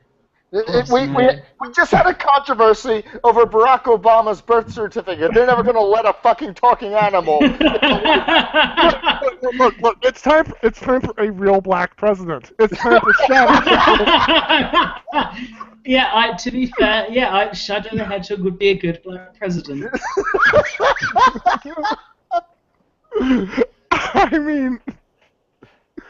I mean, it's time for change we can believe in. Change we can believe in.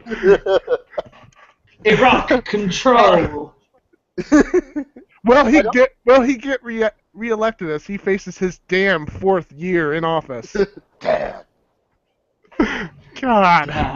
We gotta maybe you never know. And how is he gonna do it without a first lady? Unless Maria. Oh, no. Don't make me do it. No, only Scotty's allowed to do it. Thank God.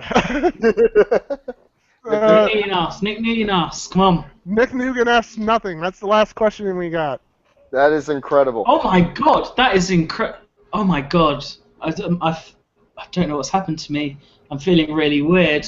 Whoa, Nick Neen didn't ask a million questions. What the fuck is happening?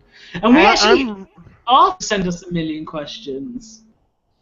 I'm really, really sad that he didn't send us any more. You gotta send us more, buddy. But you know what? This was the most quality conversation we've gotten from his sack ever. There you go. And we've talked about sacks a lot this episode, so it really says something. The Sega size, massiveness, the texture, the viscosity. What? So wow. Now we have the plugs. Now we have the plugs.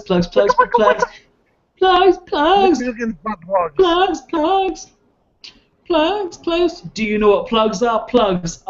Plugs are the inspiration in my life. I wanna have them near me. I wanna have them here saying, what do you want to pimp out today? Stevie, what do you have to pimp out today? Top 10 worst Sonic characters Redux. Yes, I entered Sega Addicts as a writer by complaining about worst Sonic characters, and now I'm leaving Sega Addicts as a writer by complaining about Sonic characters. And it's been a brilliant time writing under you. But, you know, gotta fly. Got other stuff to do now, unfortunately. They can always see me on Press Pause Radio or Strategy Informer if you'd like to follow my writings, or the CB Grant on Twitter. But I will be here. They are letting me stay on this podcast. Thank you. Yeah, I wanted to point out, Stevie is not leaving us. He is not contractually. You can't get rid of me here. He is contractually bound to be a part of our horrifying orgy of. I'm like a leech that you can't shake off. Of all people who would know, you should not call this an orgy. It was you. Well, I mean, that's what it's been today. But yeah, Stevie's gonna be sticking around with us, and but yeah, he is retiring from writing for us, and we do thank you for everything you wrote for us. It's been four weird years apparently. I couldn't believe it's 4.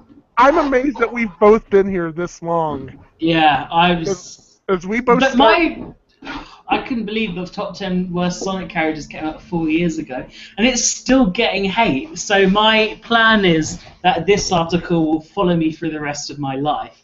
Yeah, there's a link to the original article in the new one. Go down and just read those comments and just look at the vitriol. Yeah. It links straight to the comments. Just look at the vitriol they spit at him. It's amazing. You just say, like, Cream the Rabbit's a bad character, and how pissed off somebody's getting. Just so you know, I did not know about this site when that article was written. Otherwise, I would be in those comments. I'm just going to say this. I think, if anything, I've been even harsher towards the Sonic fan base in this new article. So I'm really hoping people get pissed off. Yeah, and they deserve it. Definitely, yeah. So and yeah, also, you get to see special artwork of Princess Elise, never before seen. yes. It's actually surprisingly, it's a different take on the character, and it'll blow your mind. Different take on the character, yet surprisingly, absolutely the same. Yeah, it's a refreshing take. It's it hits you like a bolt of lightning. How good it is too. Yeah. Anyway. And Chucklebits Radio, chucklebitsradio.blogspot.com. Good website. New episodes out soon. Go do the Chucklebits thing. Yes. Tom likes Chucklebits. I'm going to plug Chucklebits because I look forward to it every single time I think it's supposed to come out, and then Stevie tells me, no, it's not until next week, and I'm just like... Fortnightly, sir. I'm American. I don't know what that means. I know what Fortnite means. And I'm American. I live in bumfuck West Virginia. I know what Fortnightly is. I look more American than you ever could hope to be, sir. But I have a beard. That clearly makes me part of the Duck Dynasty, and that makes me more American. Oh, no! No! I've been outbearded! Yes, it's amazing what technology can make Asians do. So, check out Chucklebits, and coming soon, you'll be able to find this beautiful work at avantis.deviantart.com. You actually have DeviantArt? I had a DeviantArt for a while, and then I forgot the password of it, and so now I love that that's the reason. I thought you were going to say something like a reason why you stopped professionally or just you did. No, I just lost the password. They did horrible things to Cream the Rabbit. And then I created avantis.deviantart.com, which Scotty will link in the post. So look for that down there, probably. Scotty, please. That's Scotty, what she said? Scotty, I love you. Scotty, down there. I'm going to be using that more like an art blog because I don't like the way Facebook has decided to, isolate posts, if that makes sense. Yeah. Tom, I'm so sorry. I've gone onto your DeviantArt and there's an advertisement on it for My Little Pony at the moment. Oh, God damn it! You know, Stevie, that's based on your cookies. The advertising you see, that's based on your browsing history and your cookies. So this doesn't say anything about Tom. This says something more about you. Something more sinister. Not. Oh, I just farted. There you go. That's the perfect way to transition out of talking about My Little Pony. Oh shit! It smells in here. Oh. Oh yeah. Nick he just answered his own question. The fuck was that, guys? I forgot about it. I didn't even see it. You forgot about it. I sent thought-provoking, heartwarming questions to your podcast that I listened to.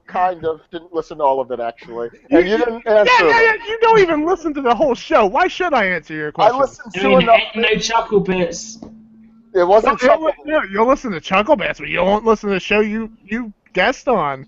How much time do you spend talking about gay porn on that podcast? I mean, come on. Yeah, we need to up the gay porn on Sega Addicts. Well, let's just do this. Review Pootie Tang in a paragraph. And I have only one thing to say. Tom Sack time. It's and I only have one thing to say about Pootie Tang.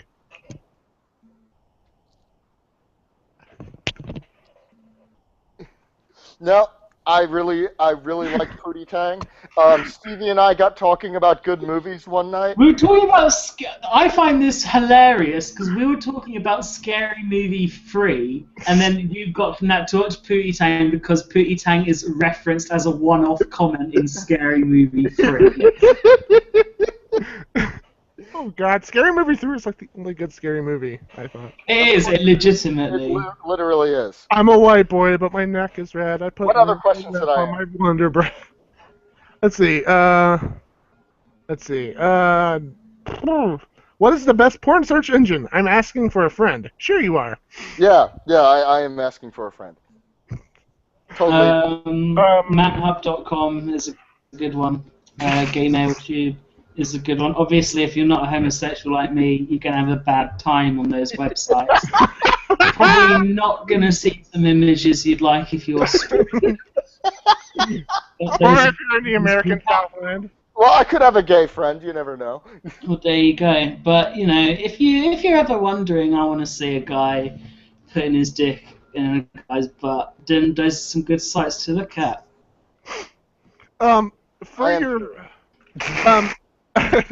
For your friend, I would say furaffinity.net.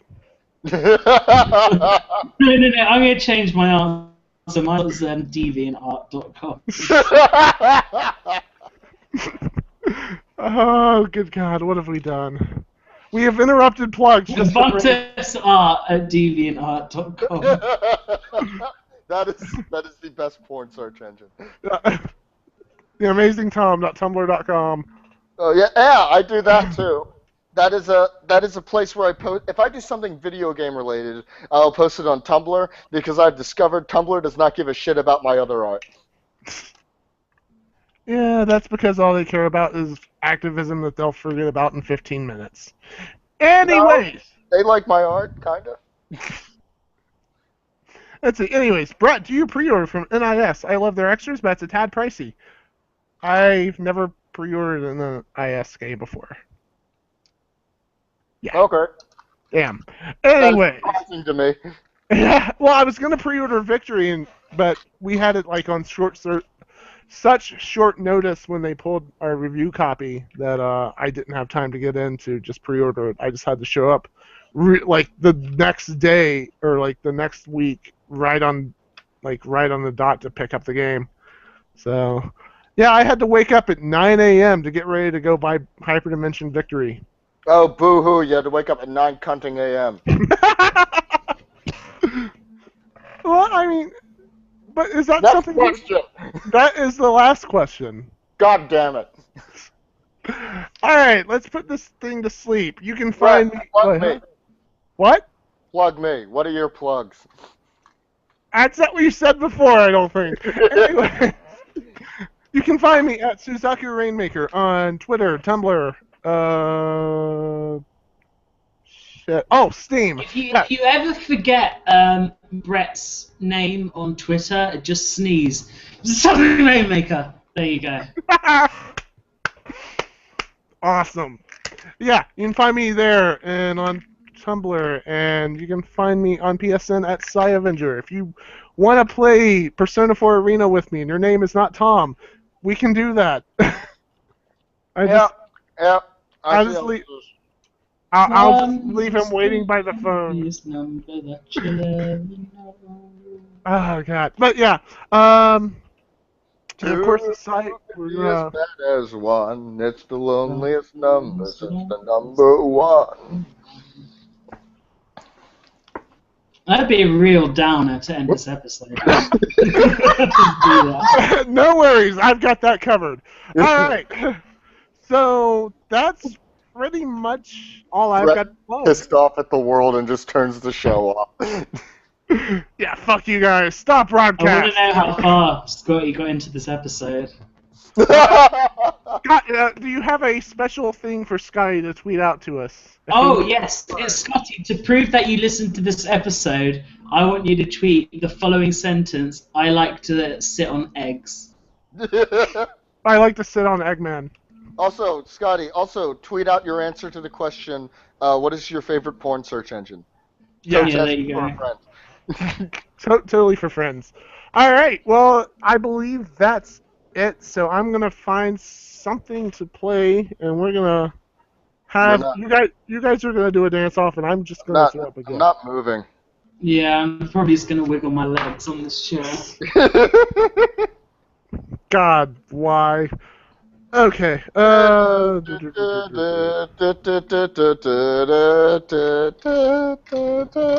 have that somewhere. 1 second. Come on, we're getting restless. I'm getting restless. I thought I had stuff. Ugh. Tell you what, I'll do the music and we'll all dance to it. I got it. No, I can do it. Oh no, we'll just... Okay, yeah. So, alright. It is dance party time, I think.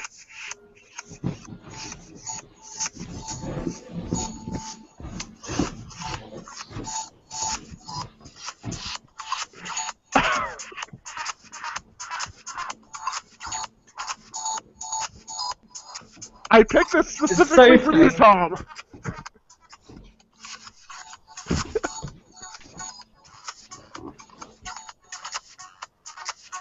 You've been mixing on an imaginary DJ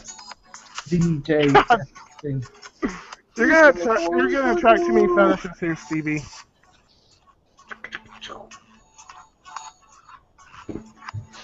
I think the end of this episode proves how tired we are. Yeah, pretty much. Alright. Alright, so that's the end for us. So for... Why depressing end? I know how to end this episode. Hey, there's nothing depressing about Flint Flossie dancing with a cat. Yes, to be fair. I do think this episode fading out on one is so- the loneliest number that I've got an idea. End it. Brett, you end the show while I do the backing, and then you end it while the backing's going, okay? Okay, let's do it. So, folks, that's the end of Sega Addicts After Hours, episode number 20. What the fuck are you doing? So, for the mysterious Pocky X, the new features editor of Sega Addicts, Tom Samantha, who is currently drunk as hell. Thank you for this opportunity, Scotty. And, of course, the former features editor and our good friend Stevie Grant, who is currently singing. The loneliest number, it's the number one.